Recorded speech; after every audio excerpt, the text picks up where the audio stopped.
Especially ഇപ്പോഴത്തെ 2K kids ആണ് കൂടുതൽ വരുന്നത് എനിക്ക്. ഇപ്പോഴത്തെ നമ്മുടെ തലമുറയിലെ ആൺകുട്ടികളാണ് എനിക്ക് പേഴ്സണലി മെസ്സേജ് അയക്കുന്നത്. ഇതാനെ കാണാൻ പറ്റുമോ, താഴത്തെ എന്താണ് താത്തൻ്റെ എന്താണ് എല്ലാ സാഹചര്യം കഴിഞ്ഞോ, ഓപ്പൺ ആയിട്ട് കളിക്കാൻ കിട്ടും, അങ്ങനെ കുറേ വരാറുണ്ട് എനിക്ക്. ഇത്രയ്ക്ക് ഗതികെട്ട 2K കിഡ്സ് ആരാണ്? ഇതിലും ഭേദം നീയൊക്കെ വല്ല കഞ്ചാവ് അടിക്കുക, വല്ല ഇന്ത്യമ്മ അടിക്കുക, ചാവളെ. ഒരു കാര്യം പറയട്ടെ, ദൈവത്തെ ഓർത്ത് ഈ 2000 മുതൽ 2003 വരെ ജനിച്ചിട്ടുള്ള കുട്ടികളെല്ലാം മുതുക്കന്മാരായി. ഞങ്ങൾ ഇതിനകത്തൊന്നും മാറ്റിത്തരണം. ഈ 8-ലും 9-ലും 2010-ലും ഒക്കെ ജനിച്ചവന്മാര് കാരണം പേരുദോഷം ഫുള്ള് കിട്ടുന്നത് ഞങ്ങൾക്കാ. ആ വിഷമാർക്ക് മനസ്സിലാവുന്നില്ല.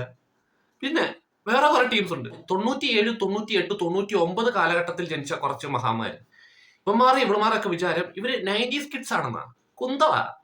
നീയൊക്കെ 2K കിഡ്സ് തന്നെയാണ്. ലൈറ്റ് 90s ജനിച്ചവരും 2K കിഡ്സ് തന്നെയാണ്. ഞെളിഞ്ഞ് വലിയ മഹാന്മാരാകല്ലേ. പക്ഷെ പേരുദോഷം മൊത്തം റിയൽ 2K കിഡ്സ് ആയിട്ടുള്ള ഞങ്ങൾക്കാ.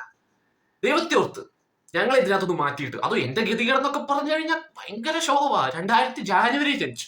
ദൈവത്തെ ഓർത്ത് ഞങ്ങളൊക്കെ ഇതിനകത്തൊന്ന് എടുത്തിട്ട് വല്ല 80 കിഡ്സ് ആയാലും കുഴപ്പമില്ല, ആ ഒരു കാറ്റഗറി ആക്കി തരാം. ഞങ്ങൾക്ക് ഈ ജെൻസി കാറ്റഗറി വേണ്ട. ഈ പിള്ളേർക്ക് എന്തുവാടി സംഭവം ശരിയാണ്. ഓടുന്ന ജാസിക്ക്, ആടുന്ന മാങ്ങാണ്ടി എന്നുള്ളതൊക്കെ നമുക്കറിയാം. പക്ഷെ അത് പരസ്യമായിട്ട് ചോദിക്കാൻ പാടുണ്ടോ?